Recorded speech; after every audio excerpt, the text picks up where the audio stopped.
열왕기하 9장 27절에서 37절까지 말씀 다같이 한 목소리로 봉독합니다. 유다의 왕 아하시야가 이를 보고 정원의 정자 길로 도망하니 예후가 그 뒤를 쫓아가며 이르되 그도 병거 가운데서 죽이라 하며 이블람 가까운 구비타레에서 치니 그가 무기토까지 도망하여 거기서 죽은지라. 그의 신복들이 그를 병거에 싣고 예루살렘에 이르러 다윗성에서 그들의 조상들과 함께 그의 묘실에 장사하니라. 아라비의 아들 요람의 제11년에 아하시야가 유다왕이 되었더라. 예후가 이스라엘에 오니 이세벨이 듣고 눈을 그리고 머리를 꾸미고 창에서 바라보다가 예후가 문에 들어오매 이르되 주인을 죽인 너 시므리여 평안하냐 하니 예후가 얼굴을 들어 창을 향하고 이르되 내 편이 될 자가 누구냐 하니 두어 내시가 예후를 내다보는지라. 이르되 그를 내려 던지라 하니 내려 던짐에 그의 피가 담과 말에게 튀더라. 예후가 그의 시체를 밟으니라. 예후가 들어가서 먹고 마시고 이르되 가서 이 저주받은 여자를 찾아 장사하라. 그는 왕의 딸이냐 하매 가서 장사하려 한즉 그 두 골과 발과 그의 손 외에는 찾지 못한지라. 돌아와서 전하니 예후가 이르되 이는 여호와께서 그종 디셉 사람 엘리야를 통하여 말씀하신 바라. 이르시기를 이스라엘 토지에서 개들이 이세벨의 살을 먹을지라. 그 시체가 이스라엘 토지에서 거름같이 밭에 있으리니 이것이 이스벨이라고 가리켜 말하지 못하게 되리라 하셨느니라 하였더라. 아멘. 전대미문의 사건 속에 숨겨진 하나님의 뜻이라는 제목을 가지고 오늘 아침에 다같이 묵상을 하겠습니다. 요람은 벌써 죽었고 이제 아하시야와 이세벨이 죽음을 맞이하는 이야기가 오늘 말씀 속에 있지요. 아하시야하고 이세벨, 요람도 마찬가지고 아합도 마찬가지지만 하나님이 인생에 대한 책임적인 것을 꼭 물으시는구나 하는 것을 오늘 말씀 속에서 우리가 볼 수가 있습니다. 저도 마찬가지겠고 여러분들도 주어진 인생이 있으니까 그냥 살아가는 것이 아니라 우리에게 주어진 삶의 태도가 있어요. 결국 그것은 하나님께서 물으신다라고 하는 그런 신앙적인 태도, 신앙적인 그 마음의 가짐이 중요하게 있어야 될 줄 믿습니다. 아하시야는 그런데 여기서 왜 죽어야 되는가 조금 의문이 들죠. 왜냐하면 북이스라엘의 왕도 아니고 유대의 왕인데 죽었다는 거예요. 자, 예후로 인해 가지고 두 나라의 왕들이 다 죽는 전대미문의 사건이 일어난 것이고 악의 최고 상징이었던 이세벨도 하나님의 말씀대로 죽게 되었다는 거예요. 하나님 말씀대로 살지 않으면 결과가 비참한 인생으로 마무리됩니다. 하나님이 오늘 말씀 속에 무엇을 우리에게 말씀하고 싶으신가? 그 중에 하나가 뭐냐면 악을 도모하며 살지 말아라 하는 얘기예요. 남유다와 북이스라엘은 색깔이 다른 나라로 출발을 한 거죠. 물론 한민족의 뿌리를 두고 있지만 솔로몬 이후에 여로보암과 르호보암의 그 길이 달랐기 때문에 북이스라엘이 더 악했던 것이 사실이에요.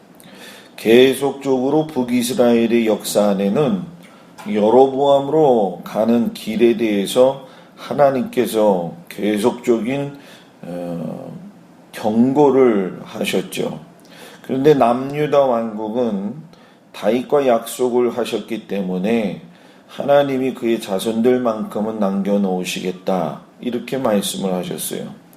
그런데 오늘 아하시야가 죽는 모습을 보면서 우리가 한 가지 여기서 얻을 수 있는 것이 뭐냐?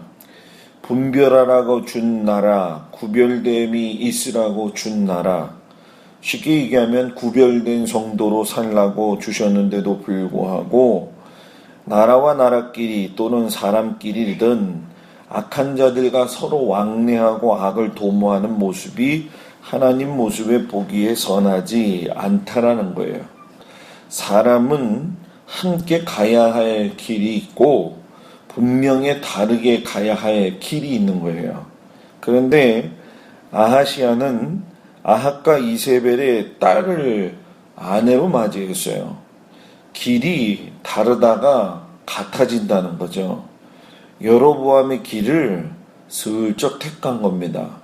결국 그 사실 하나만으로도 죽음을 맞이하게 된 겁니다. 선한 일을 도모하는 일에 성도가 애쓰고 수고해야 됩니다. 하나님은 악을 도모하는 자에 대해서는 철저한 태도를 가지시고 그 사실에 대해서 물으신다는 거예요. 많은 사람들이 하나님 말씀 편에 섭니다. 하나님의 뜻에서 펴니다. 또 주님의 뜻을 이루기 위해서 일을 하는 겁니다. 목사가 됐든 성도들이 됐든 자기들 편에 해석하기에 좋은 대로 다 해놓고 그것을 갖다가 하나님의 선을 도모했다. 저는 그게 세상에서 제일 치졸한 사람들이다. 이렇게 생각을 해요.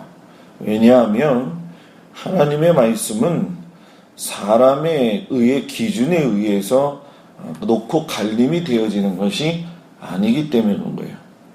하나님의 기뻐하시지 않는 일에는 그냥 발걸음을 맞추지 않는 게 좋습니다. 그리고 어느 정도 신앙생활하고 어느 정도 목회하면 내가 하는 이 모든 일이 하나님이 싫어한다는 걸 아는 게 정상이에요. 정상이 아니다라고 하는 건 신앙생활을 올바르게 하지 않았다는 거예요. 여러분들도 간혹가다 그런 얘기를 하죠.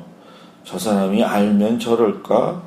저 사람 좀 몰라서 그러는 거야. 그러고 다른 사람한테 할 얘기가 아니라 나 자신한테 할 얘기입니다. 나도 살다 보면 그런 거 모르고 살 때가 많이 있다는 거예요. 그래서 다른 사람보다 더 중요한 건 내가 하나님 말씀편에 살려고 해야 되고 하나님이 기뻐하시지 않는 일에 발걸음 맞추지 않으려고 사는 것이 오늘 우리들에게 정말 필요하다. 코에 걸면 코걸이, 귀에 걸면 귀걸이식의 믿음 생활이 아니라 하나님 앞에서 악을 도모하지 않는 분명한 삶의 태도들이 여러분과 제 삶에 있기를 주의 이름으로 축복합니다. 그리고 두 번째는 뭐냐? 악한 인생은 하나님의 손아귀 안에서 분명하게 결과를 보게 된다라는 얘기예요. 자, 이세벨이 죽지요. 이세벨의 죽음에 대한 예언은 이미 엘리야를 통해서 계시되어져 있었어요. 그런데 그 계시를 통해서 들을 적에 많은 사람들이 그것이 어떻게 현실에서 일어날 수 있겠느냐. 악하디 악한 그러한 이세벨, 도저히 우리가 넘볼 수 없는 상대, 그리고 당대의 악의 권력자로서 최고의 자리에 있는 이세벨이 그렇게 과연 죽을 것이라고 생각하느냐? 생각하지 않았다는 거예요. 하나님이 하시는 말씀을 믿어야 되는데 믿지 아니하고 보여지는 권세, 능력, 악함의 도가 지나치면 사람들이 주눅든다는 거예요. 그런데 하나님은 주눅들지 않으세요. 하나님은 그냥 일하세요. 하나님은 사람을 만들었기 때문에 사람의 심중에 있는 걸 아시는 분이에요. 독하고 영혼이 악하고 삶 자체가 사탄을 섬겼던 자가 바로 이세벨이었죠. 그 오늘 성경에 보면 예후에 대해서 맞아들이는 태도 하나를 보십시오. 어느 하나 움직임이 없죠. 어떻게 이야기합니까? 그가 준비를 합니까? 머리를 꾸미고 눈을 그리고 창에서 바라보다가 한번 머릿속에 상상해 보세요. 자기 아들 죽이고 탁 이렇게 올라오는 그 예후를 바라보는 그 도끼스러운 얼굴이 아마 여러분들 눈에 그려질 거라고 생각이 됩니다. 그러니까 그가 화장을 하고 눈을 그렸다라는 얘기는 뭐 단순히 여왕이기 때문에 그런 것이 아니라 단순히 또 아합의 부인이었기 때문에 그런 것이 아니라 무슨 마음입니까? 바알의 딸이고 바알을 섬겼던 최고의 수호신 역할을 했던 그런 무당과도 같은 삶이었다는 거예요. 그러니까 기죽지 아니하고 바알의 태도를 가지고 여러분 예후를 꾸짖잖아요. 예후를 꾸짖기를 주인을 죽인 너 시무리여 평안하냐. 근데 이게 상황 파악이 안 된다는 거예요. 하나님의 명을 받던 예후가 이게 누구입니까? 이세벨이 보이겠냐는 거예요. 기죽지 않는다는 거예요. 내시들로 하여금 어떻게 할 거냐? 선택하게 하죠. 눈 하나만 쳐도 창밖으로 갔다가 내시들이 던져버렸어요.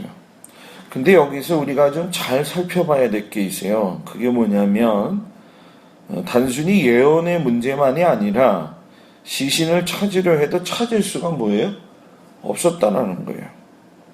여러분은 어떻게 해석하는지 모르겠지만 개들이 다 먹어버렸는데 두개골이 남고 발이 남고 손 외에는 뭐예요? 보이지 않았다라는 거예요. 자, 악한 사람의 마지막 모습이 뭐냐? 시체는 거름같이 밭에 뿌려졌지만 두개골과 발과 손 외에 손을 갖다가 남겨놓으신 이유가 뭐겠느냐? 여러분들은 그런 거 생각해 보신 적이 있나요? 개들이 먹으려면 다 먹지 어떤 건 먹고 어떤 건 안 먹겠어요, 그죠? 개들이 사람 시체를 뜯어 먹었다는 건 그 시대가 너무 힘들고 흉악하고 어려웠다는 거예요. 그럼에도 불구하고 이 세 가지를 하나님이 남겨놓으신 것은 사람들한테, 우리들한테 교훈하시는 겁니다. 악한 사람의 머리에서 나오는 거, 악한 사람의 손과 발이 저지르는 행동 기억하라는 거예요. 이걸 기억하고 본때로 하나님이 뭐예요? 보여주시는 거죠. 그래서 우리가 어느 생각을 하든 어느 곳을 가든 또 우리의 손으로 어떤 것을 하든 악한 일을 하지 않고 하나님이 기뻐하시는 일을 하는 데 있어서 최선을 다해야 됩니다. 그게 하나님이 기뻐하시는 일이에요.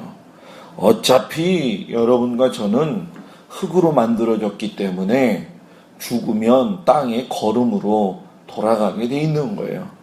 어느 누구도 예외가 없어요. 그런데도 불구하고 하나님이 이 말씀을 통해서 이 사실을 보여주는 건 인생에서의 너의 손길과 마음과 발의 행동이 태도가 어떻게 되어지느냐 우리에게 심히 가르쳐 주시는 교훈 중의 교훈입니다. 여러분들의 입술과 발걸음과 손길이 하나님을 섬기고 하나님을 어떻게 기쁘게 할 것인가, 사람들을 어떻게 섬기고 어떻게 기쁘게 할 것인가 라고 하는 그것에 초점 맞춰서 살아가는 그런 은혜가 여러분들 가운데 있기를 주의 이름으로 축복합니다. 기도하겠습니다.